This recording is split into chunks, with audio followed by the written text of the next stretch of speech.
حرمین شریف کی انتظامیہ کی جانب سے ایک تقریب منعقد کی گئی جس میں مسجد نبوی کے بارے میں معلومات فراہم کی گئی۔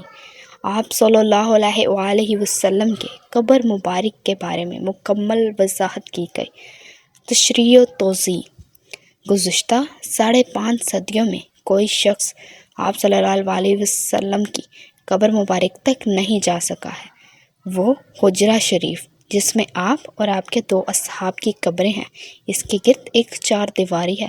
اس 4 دیواری سے متصل ایک اور دیوار ہے جو 5 دیواروں پر مشتمل ہے۔ یہ 5 کونوں والی دیوار حضرت عمر بن عبدالعزیز رحمۃ اللہ نے بنوائی تھی، اور اس کے 5 کونے کا رکھنے کا مقصد اسے خانہ کعبہ کی مشابہت سے بچانا تھا۔ اس 5 دیواری کے گرد ایک اور 5 دیواروں والی فصیل ہے۔ اس 5 کونوں والی فصیل پر ایک بڑا سا پردہ یا غلاف ڈالا گیا ہے۔ یہ سب دیواریں بغیر دروازے کی ہیں، لہٰذا کسی کے ان دیواروں کے اندر جانے کا کوئی امکان نہیں ہے۔ روضہ رسول کی اندر سے زیارت کرنے والے بھی ان 5 کونوں والی دیواروں پر پڑے پردے تک ہی جا پاتے ہیں۔ روضہ رسول صلی اللہ علیہ وآلہ وسلم پر سلام عرض کرنے والے عام زائرین جب سنہری جالیوں کے سامنے کھڑے ہوتے ہیں تو جالیوں کے سوراخوں سے انہیں بس وہ پردہ ہی نظر آ سکتا ہے جو حجرہ شریف کی 5 دیواری پر پڑا ہوا ہے۔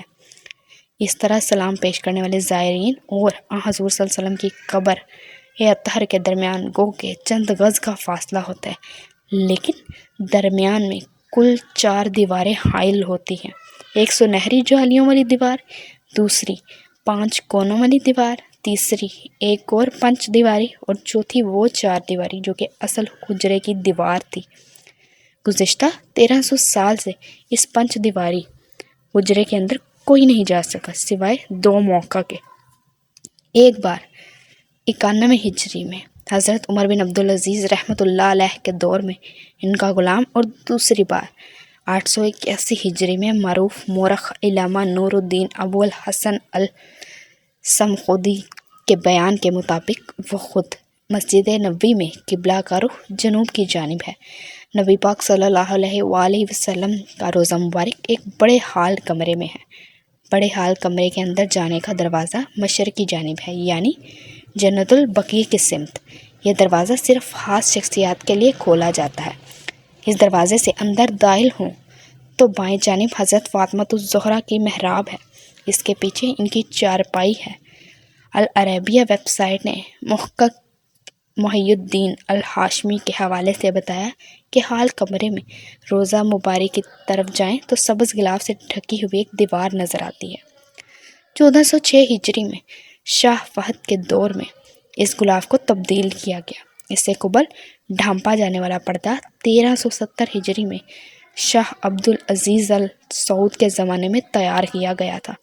مذکورہ دیوار 881 ہجری میں حضرت عمر بن عبدالعزیز نے تعمیر کی تھی۔ اس بند دیوار میں کوئی دروازہ نہیں۔ قبلے کی سمت اس کی لمبائی 8 میٹر، مشرق اور مغرب کی سمت 5-6 میٹر اور شمال کی جانب دونوں دیواروں کی لمبائی ملا کر 14 میٹر ہے۔ کہا جاتا ہے کہ 91 ہجری سے لے کر 881 ہجری تک تقریباً 8 صدیاں کوئی شخص آپ صلی اللہ علیہ وسلم کی قبر مبارک کو نہیں دیکھ پایا۔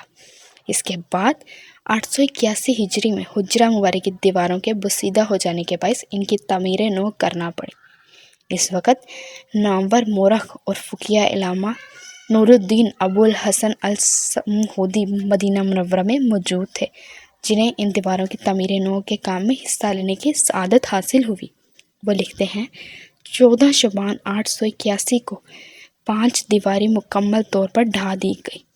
دیکھا تو اندرونی 4 دیواری میں بھی دراریں پڑی ہوئی تھیں، چنانچہ وہ بھی ڈھا دی گئی۔ ہماری آنکھوں کے سامنے اب مقدس حجرہ تھا۔ مجھے داخلے کی سعادت ملی۔ میں شمالی سمت سے داخل ہوا۔ خوشبو کی ایسی لپٹ آئی جو زندگی میں کبھی محسوس نہیں ہوئی تھی۔ میں نے رسول اللہ اور آپ کے دونوں خلفاء کی خدمت میں ادب سے سلام پیش کیا۔ مقدس حجرہ مربع شکل کا تھا۔ اس کی 4 دیواری سیاہ رنگ کے پتھروں سے بنی تھی، جیسے خانہ کعبہ کی دیوار میں استعمال ہوتے ہیں۔ چار دیواری میں کوئی دروازہ نہ تھا۔ میری پوری توجہ 3 قبروں پر مرکوز تھی۔ تینوں سطح زمین کے تقریباً برابر تھیں، صرف ایک جگہ ذرا سا ابھار تھا۔ یہ شاید حضرت عمر کی قبر تھی۔ قبروں پر عام سی مٹی پڑی تھی۔ اس بات کو 5 صدیاں بیت چکی ہیں جن کے دوران کوئی انسان ان مہر بند اور مستحکم دیواروں کے اندر داخل نہیں ہوا۔